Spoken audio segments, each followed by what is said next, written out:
Got to see Nas perform Eye for an Eye with Raekwon on the stage. Think about that. Hey, yo, Ease. Top of the morning. I hope you all are doing well out there. It's your man Ease. Before we go any further, smash that like button. Let's talk about the show last night at the Brooklyn Paramount. 30th year anniversaries for the infamous and only built for Cuban Linx. Fire. Absolutely fire. Well worth it. They went down to hits. I say hits because those iconic albums, singles may not chart or what have you, but when they rang off, people singing word for word. New York was outside last night, man. Salute the Loud Records, an impeccable catalog over there. Impeccable. The show last night, like I stated in the video last night, felt like family, dog. Started out, the line was crazy, but once they opened up the doors and started flowing, you got in there, security wasn't overbearing, the line moved, no incidents. Everybody just seemed to be just fans of the culture, happy to be there, conversing with each other. No outlandish behavior. I'm gonna say that again because you know, with our culture and our music, people love to throw out negative connotations or pull narratives from one incident and make it seem like that's what it's all about. Nah, last night there was love in the building on every single floor, whether you was downstairs in the bathroom area, in the lounges, whether you was on the main floor outside in the vestibule area, whether you was inside the venue. It was all love. DJ Scratch did his thing. He was the DJ for both Raekwon and Havoc.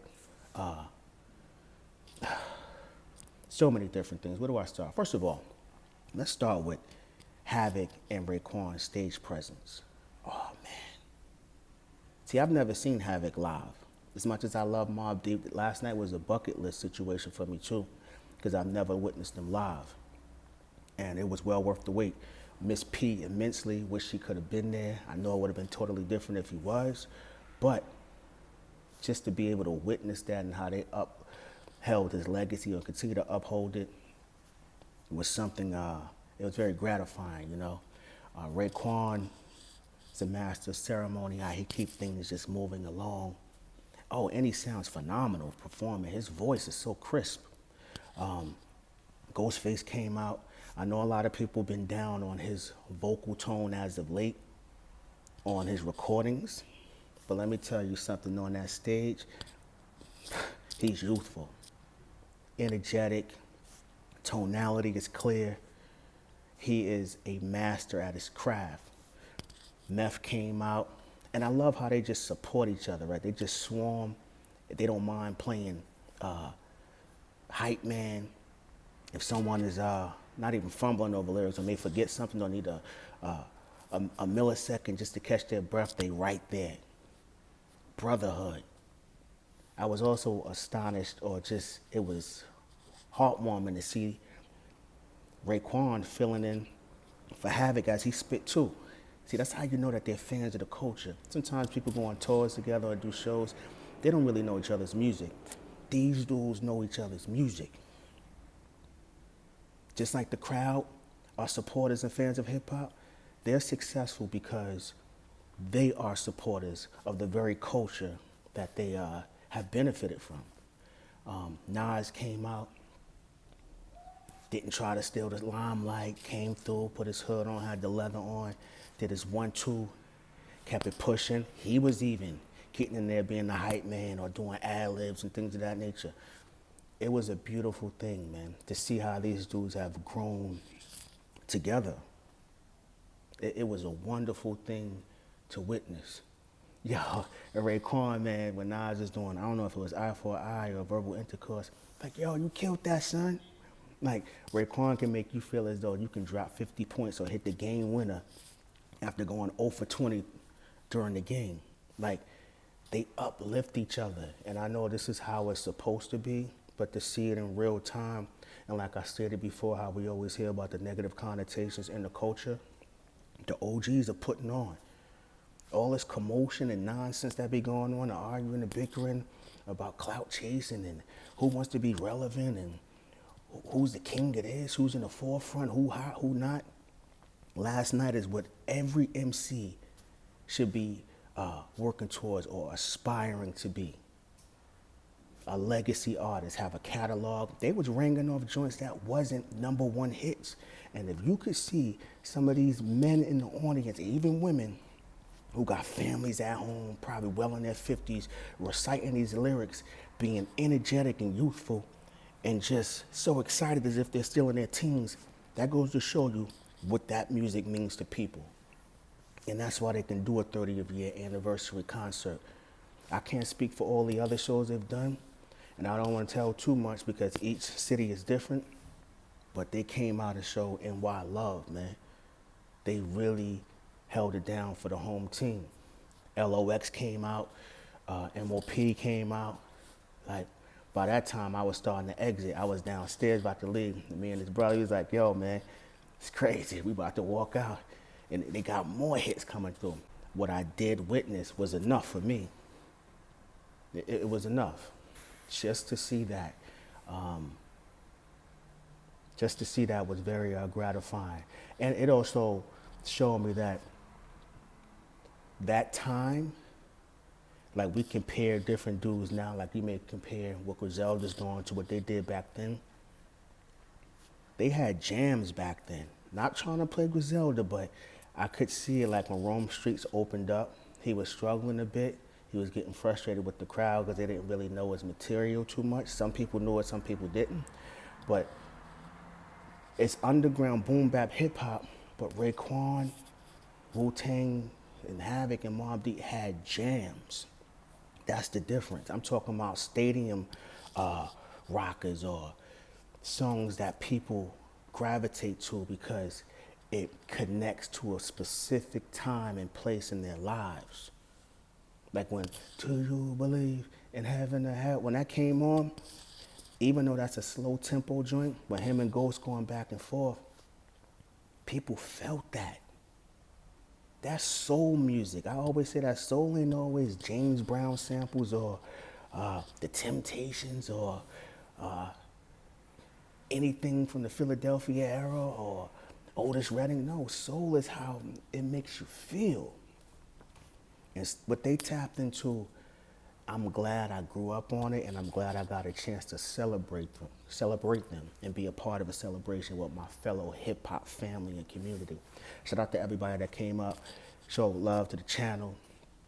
I appreciate that too, man. Like, if you ever see me out, listen, man, I ain't one of them people that feel as though he grand and nah, listen, I appreciate anybody that press play or like or just even tune in or share the video to anyone else.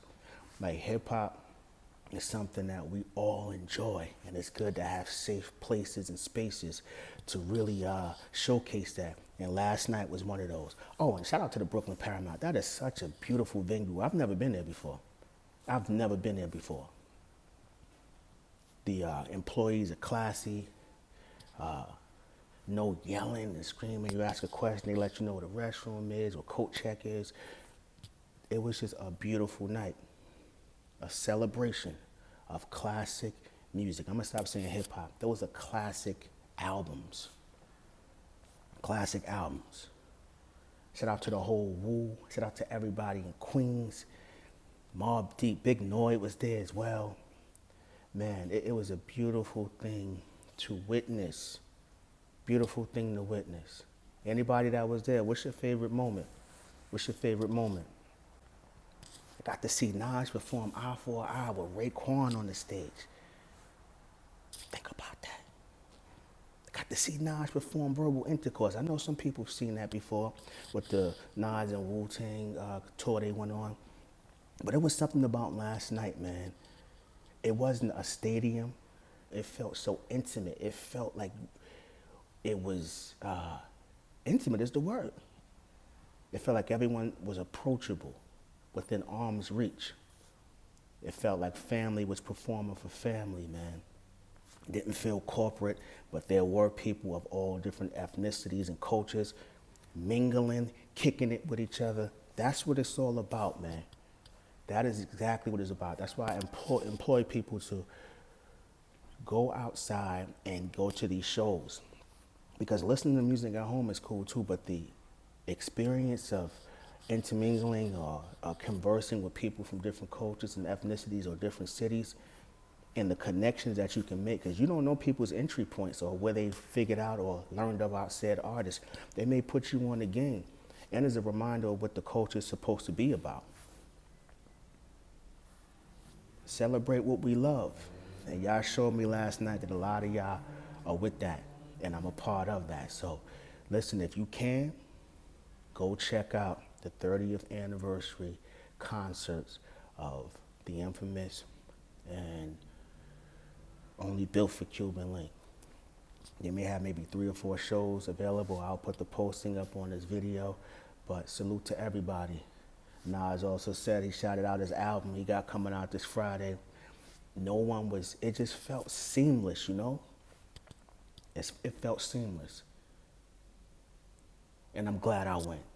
I'm glad, like, I am so glad that I found the time, sacrificed the time, and went out and supported. And I was gifted with a lifelong memory. So salute to everybody, not just the MCs on stage. Salute to you, the supporters of hip hop. Salute to the producers who produced the records, the engineers. Oh, and the sound was immaculate in there as well. Shout out to the engineer. I don't know who was doing the live sound. Had a little hiccup early on during Rome Street set, but once they figured that out, it was on and popping. Salute to the live drummer too. You added something different. The dynamics didn't overplay. The snares that you hit matched the actual records. I'll get your name, shout you out in a different video. But shout out to Loud Records, shout out to NYC, all the fans of hip hop across the globe. Man, remember, you can achieve anything in this world through sheer hard work and patience. That was proven last night. God is the greatest. It's your man Ease at the Ease Experience.